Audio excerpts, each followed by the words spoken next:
ஒருத்தங்களுக்கு ஹெல்ப் பண்றீங்கன்னா எதிர்பார்க்காம ஹெல்ப் பண்ணுங்க. இந்த எதிர்பார்ப்பு வச்சுக்கிட்டு யாருக்குமே எந்த ஹெல்ப்பும் பண்ணாதீங்க. ஏன்னா ஒரு சில பேர் அந்த நம்ம பண்ண ஹெல்ப்பை ஞாபகம் வச்சு அதுக்கு வந்து ஒரு ரெஸ்பெக்ட் கொடுப்பாங்க. நிறைய பேர் அதை வந்து ரெஸ்பெக்ட் பண்ணாம ஏறி மிதிச்சுட்டு போயிட்டே இருப்பாங்க.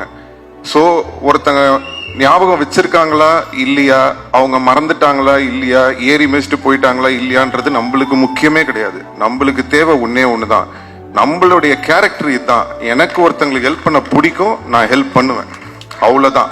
ஸோ அதை நம்ம வாழ்க்கையில எப்பவுமே வந்து ஒரு இதுவா வச்சுக்கிட்டோம்னு சொன்னா எந்த ஒரு இதுவும் இருக்காது. ஸோ இதுல இருந்து நான் சந்தானம் பார்க்கும்போது என்ன தோணுச்சுன்னா, அவரு எனக்காக அவர் சொல்லல, அவரு உண்மையிலேயே அதான் அவருடைய கேரக்டர். ஸோ அந்த பழசை மறக்காம அவர் இருக்கிறதுனால தான் இன்னைக்கு வரைக்கும் அவரோட எல்லா டீமும் அவர் கூட இருக்காங்க. ஸோ அது அவருடைய கேரக்டரை காட்டுது.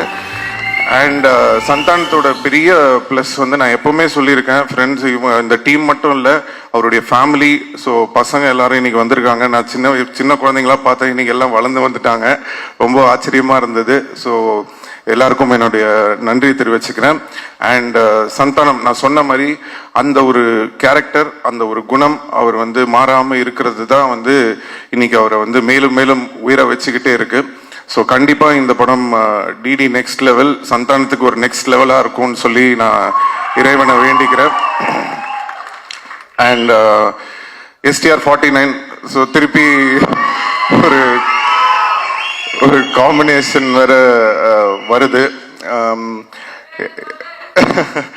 ஸோ என்னன்னா, எதுக்கு இந்த STR 49ல சந்தானம் அப்படின்றதுக்கு வந்து நான் சொல்லணும்னு ஆசைப்படுறேன். அதுக்கு மெயின் காரணம் என்னன்னா, இன்னைக்கு வந்து சினிமா வந்து காமெடி வந்து ரொம்ப கம்மியா இருக்கு. ரொம்ப சீரியஸான படங்கள் எடுக்க ஆரம்பிச்சிட்டோம். இப்போ பெரிய படங்கள், இப்போ ஒரு ஹீரோ படம்லாம் நீ பார்த்தீங்கன்னா உங்களுக்கு வந்து ஒரு நல்ல ஆக்ஷன் அட்ரினல் ரஷ்ஷோட படம் வேணும்னு எதிர்பார்க்குறீங்க. ஸோ நாங்கள் பண்ணுற படங்கள்ல எல்லாம் முக்கால்வாசி பார்த்தீங்கன்னா ஆக்ஷனு, அந்த ஒரு என்ன சொல்றது, ஒரு அக்ரெசிவான படங்களாக இருக்கு. ஸோ தமிழ் சினிமாவில் ரொம்ப ஒரு ஜாலியாக சாஃப்டாக ஃபீல் குட் ஆன படங்களும் நிறையா வரணும். இப்போ ரீசெண்டாக வந்து நம்ம எடிட்டர் நினைக்கிறேன், நீங்கள் ஒர்க் பண்ணியிருந்தேன், அவர் வந்து இப்போ இந்த டூரிஸ்ட் ஃபேமிலின்னு ஒரு படம் பார்த்தேன், ரொம்ப அருமையாக இருந்தது படம். அந்த டீமுக்கும் என்னோட வாழ்த்துக்கள் தெரிவிச்சுக்கிறேன். எதுக்கு சொல்கிறேன்னா, சந்தோஷமாக ஹாப்பியான படங்களும் வந்து நிறையா வரணும்.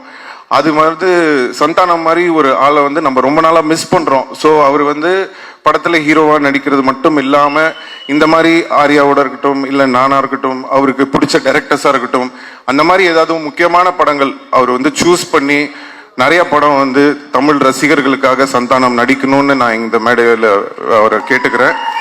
ஸோ அதுக்கு வந்து ஒரு ஆரம்பமா இருக்கட்டும் அப்படின்றதுக்காக தான் வந்து எல்லாரும் என்கிட்ட சொன்னாங்க, சார் அவர் ஒத்துப்பாரா அப்படின்னு சொன்னேன். நான் சொன்னேன், நான் ஃபோன் பண்ணா போதுங்க, அவர் என்ன படம் என்ன கதை எதுவுமே கேட்க மாட்டாரு, அவர் எனக்காக கண்டிப்பா வருவாருன்னு தெரியும். அதே மாதிரி அவர் வந்து எனக்கு ஃபோன் பண்ணோன்னே எனக்கு தெரியும் ஆடியோ லஞ்ச் தானே வரணும் அப்படின்னு சொல்லிட்டேன்.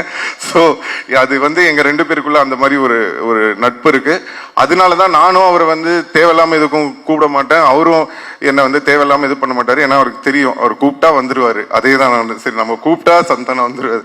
ஸோ அதனால கண்டிப்பா வந்து இனிமே நீங்க அதிகமா சந்தானத்தை வந்து நிறைய படங்கள்ல இனிமே பார்ப்பீங்கன்னு நம்பலாம்.